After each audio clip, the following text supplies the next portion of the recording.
The best candidates, in my opinion, are the ones that are best prepared, best motivated, passionate individuals.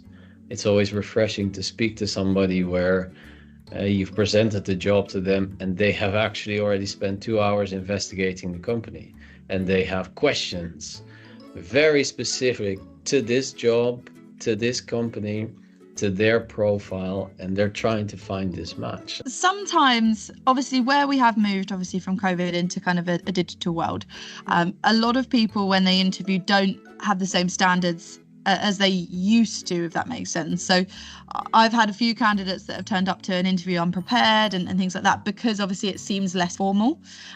So my best advice to candidates would definitely be to prepare as if you're going to meet them in person, as in prepare for the call, dress smartly, be very aware of what the company are focusing on and that they're going to ask you questions, because you may be interviewing with a lot of people, but it may be the case that you're the third person they're interviewing and they're only going to interview 4. So you want to make the best impression possible and really kind of stand out, because, as I say, the hiring manager is looking for someone that's going to go above and beyond. When speaking to candidates about roles specifically, if they're not sort of talking specifically about the role which I'm hiring for, it can sometimes be sort of off-putting, because then it just looks like they've just sort of applied just for the sake of applying, whereas obviously it's better to show your interest in the specific role that you are applying for with the person you're speaking to about it. The biggest thing I encourage candidates, especially at entry level, is to just be confident in what it is you do. Naturally, I think a lot of scientists can be introverted at times and very closed off, and when they speak to a hiring manager or a pharma company, biotech, it can come across very nervy, and I completely understand.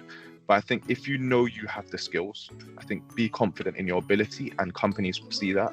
I have seen at times where people go into an interview nervous sometimes, and then a hiring manager will simply reject them because they feel like they don't have the confidence, even though they know they have the ability. They want to see that shine through. They want to see personality, because if you can bring that to the company, you'll be then being able to mentor and advise people who come in maybe from a master's and planning to a PhD, some people who are in the company with a bachelor's and working as a technician. So it has a direct knock-on effect, and hiring managers want to see that. So if there was one thing that I'd advise people like yourself to have, is bring that confidence. Hiring managers do want to see it.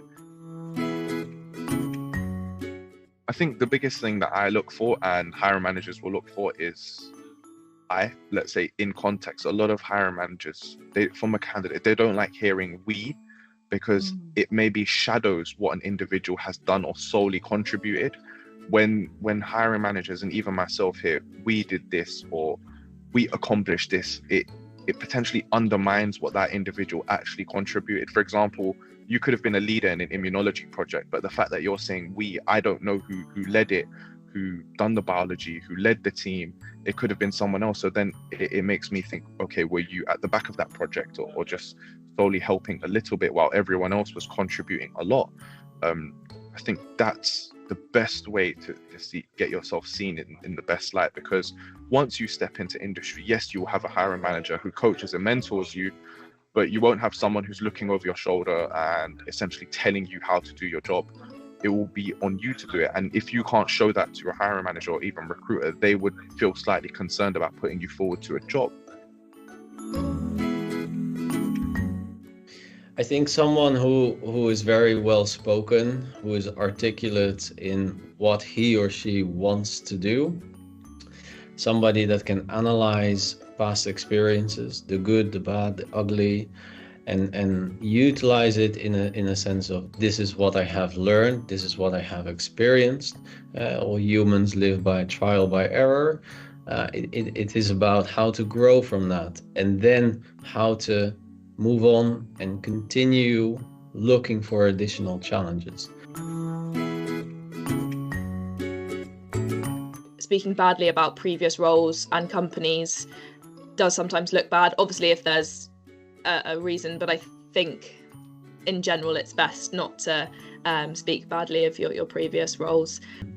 There's a fine line of being honest and being too honest, where you speak ill of current managers, current colleagues, and it usually raises a flag, an orange or a red flag, if you talk bad about your current manager, if you're very negative in your current work experience.